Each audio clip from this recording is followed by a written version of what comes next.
Yuk, balik lagi di Berita Gulat WMF Wrestling. Hari ini kita bahas beberapa berita yang sekiranya menarik buat kita bahas bareng-bareng ya. Tapi sebelum masuk ke beritanya, kita coba bahas dulu yang kemarin. Itu ada update soal Giselle Shaw. Ya, teman-teman udah tahu lah kalau berita kemarin itu kan Scott D'Amore bukan mau bikin, dia mau mengembalikan perusahaan lama yang sempat bangkrut. Dan dia ingin mengembalikan namanya, yaitu Maple Leaf Pro Wrestling di Kanada. Dan sudah dipersiapkan ya Mauro Ranallo sama Don Callis sebagai komentator. Dan salah satu pegulatnya itu sudah langsung diumumkan ada Giselle Shaw. Tapi teman-teman tahu nggak kenapa Giselle Shaw langsung menjadi salah satu nama yang dihadirkan di Maple Leaf Pro Wrestling? Itu dikarenakan Giselle Shaw adalah pacarnya Scott D'Amore. Jadi kayak ya bantu pacar lah, pacar lagi merintis karir lagi dari nol nih gitu. Jadi dia pengen bantu. Dan hal ini sebenarnya wajar ya, tapi lebih ke biar nggak bingung aja. Oke, masuk berita pertama. Berita pertama itu masih soal Scott D'Amore ya. Jadi Scott D'Amore itu kan hadir di podcastnya Chris Jericho ya, Talk Chris Jericho itu, dimana Scott D'Amore itu ditanya beberapa pertanyaan dan salah satu yang menarik itu adalah yang pengen dikonfirmasi oleh Scott D'Amore soal rumor membawa dua bintang besar ke Impact, atau sekarang namanya sudah jadi TNA ya, tapi waktu mengundang dua nama ini masih Impact namanya.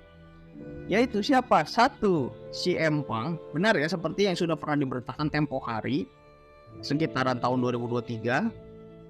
Ya, tepat setelah CM Punk keluar dari AEW ya, memang katanya TNA itu sempat memberikan tawaran. Cuman memang nggak masuk ke tahap yang lebih serius karena mungkin dengan pertimbangan banyak ya, baik si Empang maupun pihak Impact itu sama-sama gak melanjutkan. Yang kedua siapa? Chris Jericho. Ini sebenarnya diakui langsung. Jadi sekitaran tahun 2018, di mana Jericho itu baru keluar dari WWE karena memang dia merasa sudah tidak cocok lagi. Waktu itu Jericho bilang kayak gitu. Dia kayak pengen mencari tempat-tempat baru, kayak waktu itu tampil di New Japan dan lain sebagainya. Nah, yang menarik itu adalah Scott D'Amore memang sempat melayangkan tawaran ke Jericho kayak ya bisalah ikut bareng sebentar gitu. Ya 6 bulan lah mungkin bisa ya. Tapi Jericho kayaknya waktu itu nggak bisa masuk karena satu dan lain hal, dan yang tentu saja tidak bisa dijelaskan ya. Karena mungkin perasaan pribadi atau masalah ekonomi dan lain sebagainya. Kita juga nggak bisa menjelaskan itu karena nggak tahu. Karena kan di-reveal juga sama keduanya. Sehingga diputuskan ya nggak lanjut aja. Tapi so far kan hubungan mereka berdua baik-baik aja, dan Jericho sekarang di AEW. Scott D'Amore yang udah saya jelaskan sebelumnya, dia mendirikan perusahaan baru atau membangkitkan kembali perusahaan yang sudah lama tutup, yaitu Maple Leaf Pro Wrestling. Oke, berita kedua itu ada dari MVP, di mana MVP itu mengklarifikasi ucapan soal Triple H, di mana menurut pernyataan MVP, orang-orang yang menyampaikan berita soal dia klaim Triple H adalah seorang yang rasis itu nggak benar. Karena apa? Ini kan awalnya itu dari medsos ya, dari Instagram, dimana kan ada yang komen soal MVP sama Bobby Lashley itu keluarnya bareng karena memang kontraknya habis bareng, keluar dari WWE. Terus ya ada yang kayak nanya gitulah, nanti saya coba sambil lampirin komennya kalau ketemu ya. Nah itu kan ada yang komen soal Triple H lah. Ya Triple H kok begini gitu lah, kayak kecewa lah sama Triple H kok nggak bisa gitu nge-booking Bobby Lashley dan MVP dengan benar. Dan MVP bilang ya kayak nggak becus aja gitu soal dia pakai talent kulit hitam, dia bilang kayak gitu. Tiba-tiba diasumsikan Triple H adalah orang yang rasis, padahal memang simply si MVP itu ngomongnya adalah iya, Triple H hanya tidak tahu cara memakai talent kulit hitam, udah sesimpel itu. Karena mungkin ya patokannya dia bisa lihat ke wrestler lain ya, New Day kurang keluar, atau mungkin yang di NXT kayak Trick Williams tuh udah masuk ke ini ya, udah masuk ke Shawn Michael, udah beda pegangan. Yang waktu awal tuh Asante Adonis sama siapa ya, Cedric Alexander, nah itu kan tiba-tiba dikirimi ke NXT karena gak kepake. Street Profit kurang mantap ya, especially waktu itu The Pride ya kurang kelihatan gitu. Jadi kayak aduh, kok nggak muncul gitu, ini talent kulit hitam tuh kemana, kok nggak keluar, kayak gitu aja sebenarnya, sebatas itu komennya. Cuma emang asumsi berita-berita ini oleh media-media kurang ajar ini disebutkan kalau WWE, lebih tepatnya Triple H itu adalah booker yang rasis. Gimana? Dan ternyata dikait-kaitkan dengan AEW. Dikait-kaitannya bagaimana? Jadi gara-gara itu AEW simply lebih baik karena apa? Menjadikan Swerve Strickland sebagai World Champion. Padahal bukan itu masalahnya. Masalahnya adalah cuman sebatas Triple H tidak bisa menggunakan talent kulit hitam dengan baik dan benar. Udah sesimpel itu. Masalahnya selesai di situ. Nggak ada hubungannya ke AEW atau gimana. Udah, AEW udah lain urusan gitu. Kalau misalkan teman-teman merasa AEW lebih baik dalam soal ini, ya sudah, tidak ada masalah. Tapi kan kita clear dulu nih, permasalahannya dari awal bukan itu. Permasalahan yang dari awal adalah bagaimana Triple H menggunakan talent kulit hitam yang baik dan benar. Udah gitu ya. Nah, MVP tuh komennya seperti itu. Waktu dia ditanya gitu, gara-gara ada orang yang liatin beritanya seperti apa gitu, dan bilang MVP itu bilang kalau Triple H itu rasis. Padahal enggak gitu, karena jujur aja MVP juga nggak bisa komen banyak soal Triple H karena dia nggak terlalu kenal Triple H as a booker. Kalau as a wrestler mungkin dia pernah ngobrol juga berapa kali gitu. Tapi kalau as a booker dia juga nggak pernah ngobrol banyak karena emang jarang ketemu musisinya gitu. Baik Triple H maupun si MVP-nya jarang ketemu juga. Jadi kayak saya mau harus komen apa nggak tahu gitu. Dan dia juga nambahin di situ, Triple H enggak gitu karena dia nggak tahu. Tapi kalau Hulk Hogan kan iya. Ya Hulk Hogan kita udah tahu lah ya soal segala kontroversi dan lain sebagainya yang kemarin udah pernah saya bahas juga sedikit gitu ya, gara-gara pas dia tampil di podcastnya Logan Paul di Impulsive itu. Oke. Selanjutnya itu ada berita, saya sambil lihat ya. Saya sambil lihat berita berikutnya itu soal bagaimana respon backstage WWE soal tampilnya dua talent ini, yaitu Giulia dan Giovanni Vinci. Minggu ini kan dua ya yang muncul ya, Giulia di NXT sama Giovanni Vinci di SmackDown. Giulia, kata orang-orang backstage, ini sumber dari Dave Meltzer langsung, jadi silakan protes ke Dave Meltzer kalau misalkan beritanya bohong ya. Kalau benar ya udah, silakan ke Dave Meltzer juga. Saya cuma nyampein berita aja. Mungkin nanti ada tambahan opini, tapi itu nanti murni bagian saya aja. Jadi menurut dia, katanya orang-orang di backstage WWE itu merasa puas akan kehadirannya Giulia di WWE karena ya ngasih energi negatif, ngasih energi positif ya, karena WWE Giulia dianggap memuaskan dan bagus. Sementara Giovanni Vinci kebalikannya, orang malah protes, tapi protesnya itu lebih ke kasihan ke Giovanni Vinci, bukan karena Giovanni Vinci kurang rendah ya, bukan. Teman-teman nonton sendirilah waktu SmackDown tadi pagi ya, kalau misalkan teman-teman nonton gitu. Si Giovanni Vinci itu kan redebut ya, istilahnya redebut mungkin. Tapi dia udah kayak nggak seperti dia yang waktu di NXT zaman pelangi itu loh, bukan loh, udah beda ternyata. Dia tuh nggak sampai 5 detik kalah sama Apollo Crews, Pak. Aduh, lucu banget itu.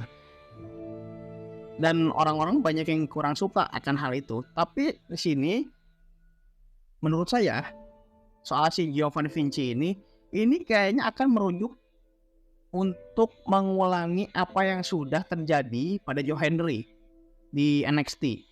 Saya kebaca arahnya ke sana, tapi saya nggak akan kayak beneran ini bakal fix kayak Joe Hendry, saya nggak tahu, sehingga bisa komen juga. Tapi yang saya baca sekilas sih kemungkinan arahnya ke sana. Dimana kan teman-teman udah tahu sendiri ya Joe Hendry di NXT seperti apa. Dia debut ikut Battle Royale buat contender. Ternyata yang menang, bukan yang menang. Ternyata dia langsung dieliminasi pertama gitu ya. Ya cukup lucu di sini.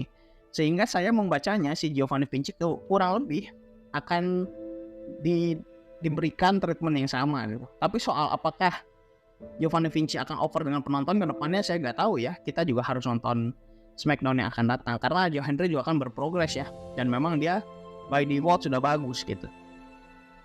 Kalau teman-teman yang nggak suka sama Joe Hendry sih ya udahlah.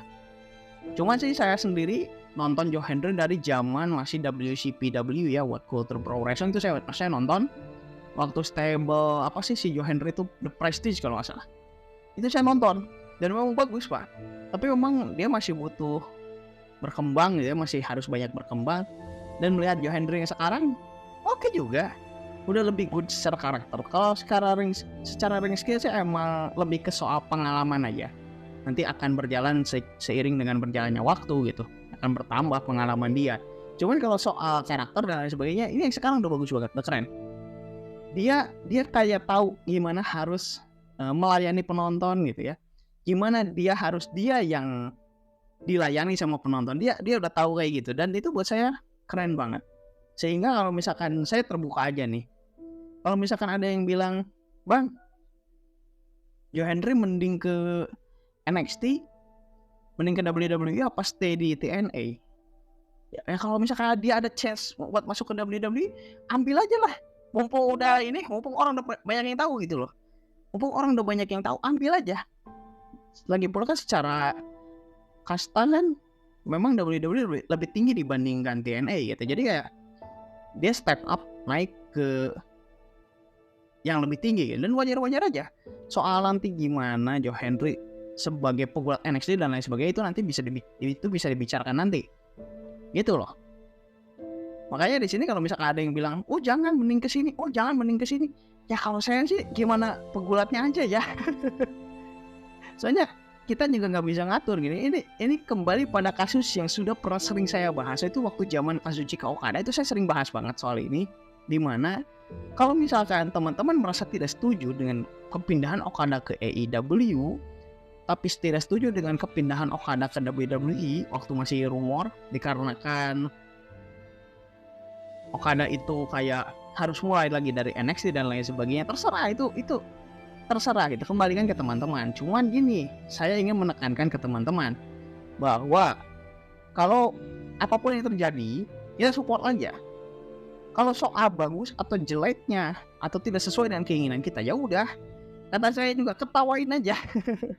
Sesimpel itu, ketawain aja, nggak usah dianggap kayak kok begini, berisik. Nah, kita fokus ke yang begitu-begitu aja gitu. Jadi kita tetap nonton, kita tetap menikmati apa yang diberikan. Soal kita merasa terhibur atau enggak, itu kan urusan belakangan gitu. Tapi kan selama balik lagi ke pegulatnya nih, kalau pegulatnya merasa nyaman di sana, ya udah, silakan lanjutkan, kita support aja gitu. Itu loh, itu yang harus ditanamkan di diri kita sebagai fans gulat ya, gitu loh. Gitu teman-teman. Terus saya sambil lihat lagi, tadi saya agak lupa harus bahas apa. Oke, ini berita berikutnya itu dari Revolution Pro Wrestling atau Rev Pro atau RPW, terserah lah teman-teman nyebutnya apa. Jadi kalau teman-teman nggak tahu, WWE itu kan membuat sebuah gebrakan di sekitaran tahun 2016-17 ya, kalau nggak salah. Dengan apa? Bekerja sama dengan beberapa perusahaan level kecil yang ada di Eropa, yang ujung-ujungnya nanti akan membentuk NXT UK ya. Yaitu ada Progress di Inggris, ada ICW atau Insane Championship Wrestling di Skotlandia, ada WXW, West Side Extreme Wrestling kalau nggak salah namanya atau apa, saya agak lupa. Itu ada di Jerman. Itu adalah satu dari sekian banyak perusahaan yang ada di Eropa. Terus kalau yang sesama Amerika itu ada Evolve Wrestling. Yang ngediriin Evolve itu salah satunya itu adalah mantan pegulat TNA Davey Richards ya.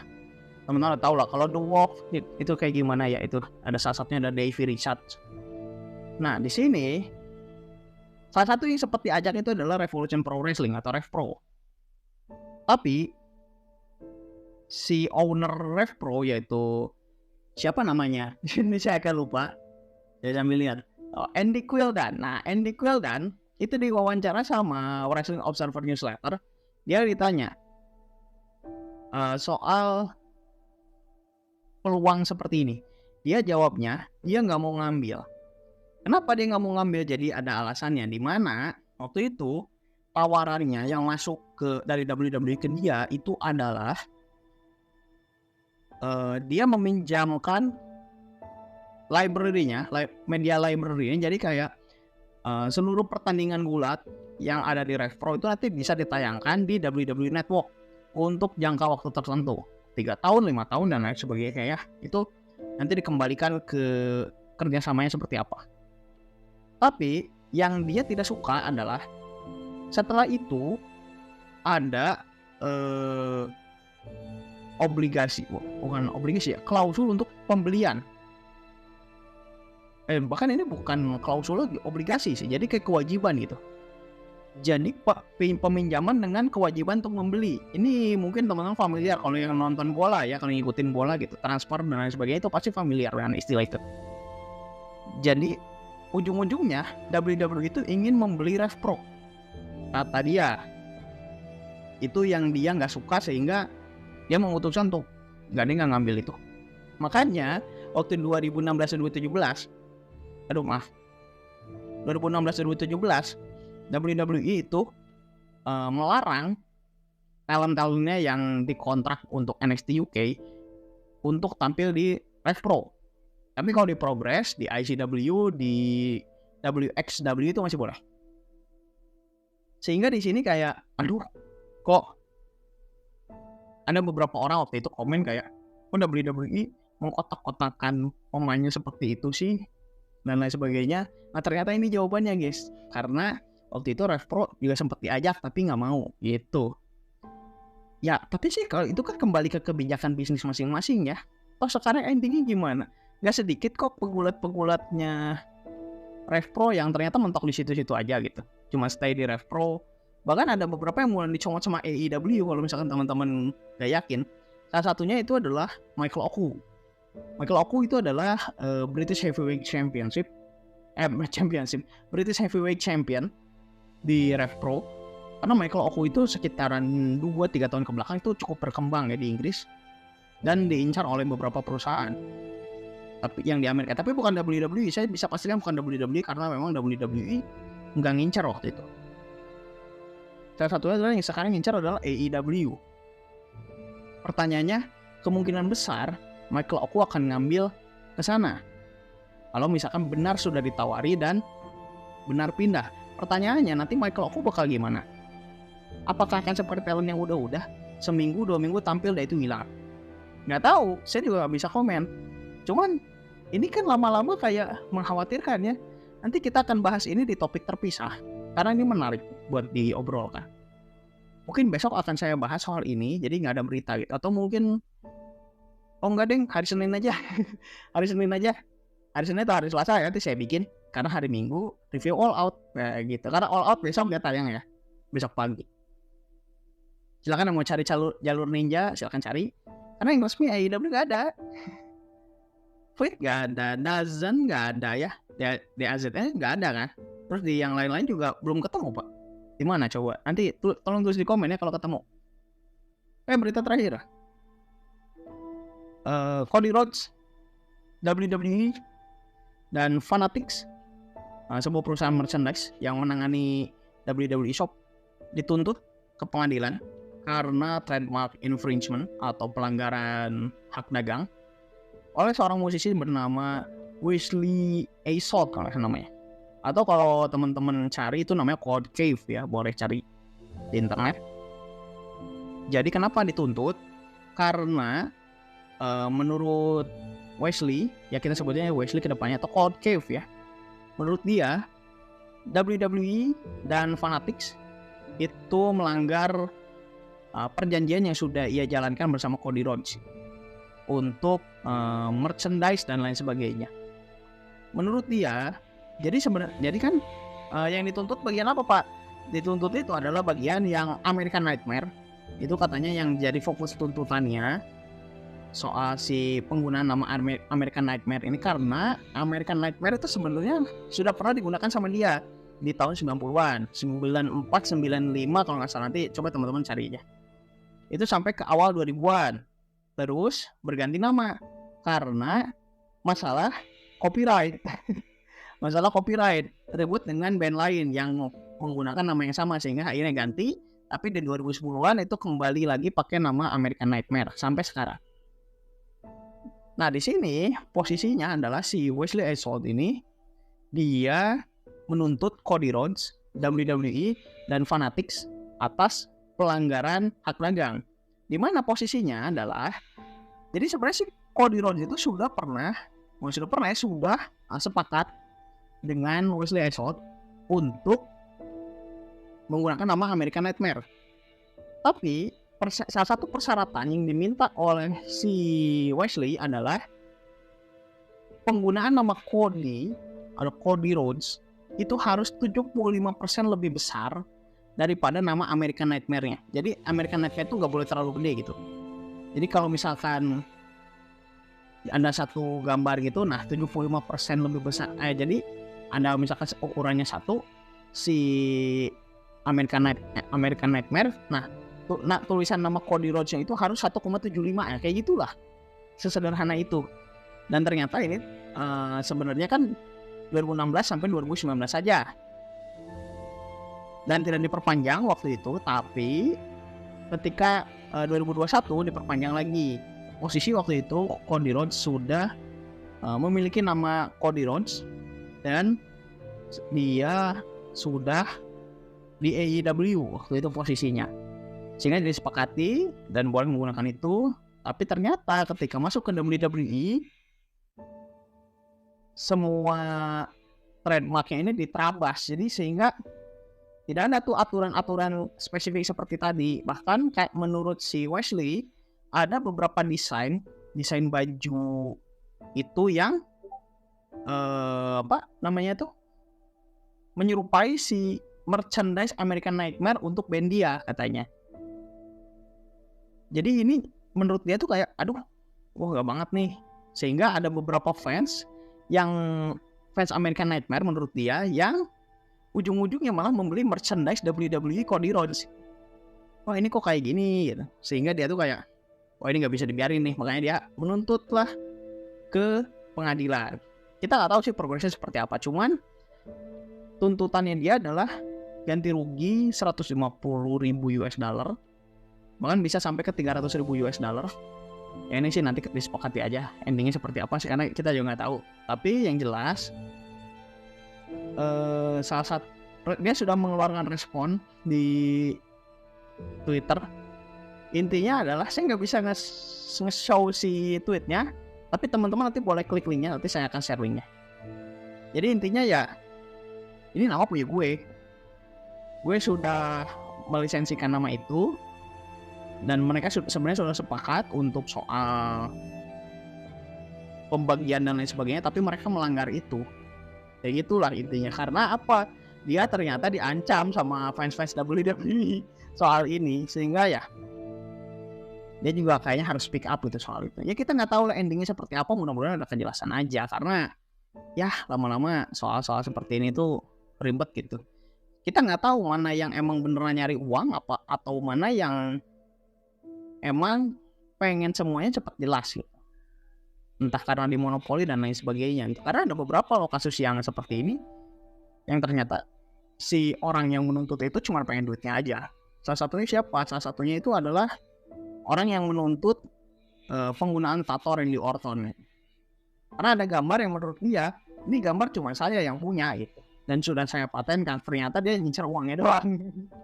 Ternyata setelah dibayar uangnya gitu ya udah damai. Gitu loh. Dan bahkan ini kan ada kasus juga, kasus perusahaan besar itu MLW, Major League Wrestling, itu kan kerjanya uang hidup perusahaannya itu dari apa? Dari menuntut WWE. Jadi ada beberapa celah dia tuntut, ada beberapa celah dia tuntut dan lain sebagainya. Karena kebetulan yang punya Major League Wrestling itu adalah mantan penulis WWE, itu Court Bauer. Sehingga yang dilakukan oleh Court Bauer adalah terus menuntut WWE. Biar apa? Biar dapat uang dari situ. Nah, karena sebenarnya dealnya MLW itu nggak seberapa. Ada beberapa pembuatnya yang dilepas juga. Itu MJF salah satunya, yang dari MLW itu dilepas ke AEW. Nah ini bakal cerita menarik lagi. Ini akan saya bahas di video terpisah. Soal bagaimana MJF ke AEW nanti akan saya ceritakan. Karena saya membaca kronologisnya dan memang cukup lucu gitu. Ya, itu aja dulu buat hari ini. Silakan teman-teman kalau ada yang mau komen soal beritanya dan lain sebagainya, nanti silakan tulis di kolom komen. Silakan like dan share jika video dari bermanfaat, dan subscribe dan gak ketinggalan update-update berikutnya dari MYF Wrestling. Itu aja dulu buat hari ini. Semoga kita bisa bertemu kembali di video berikutnya. Sekian.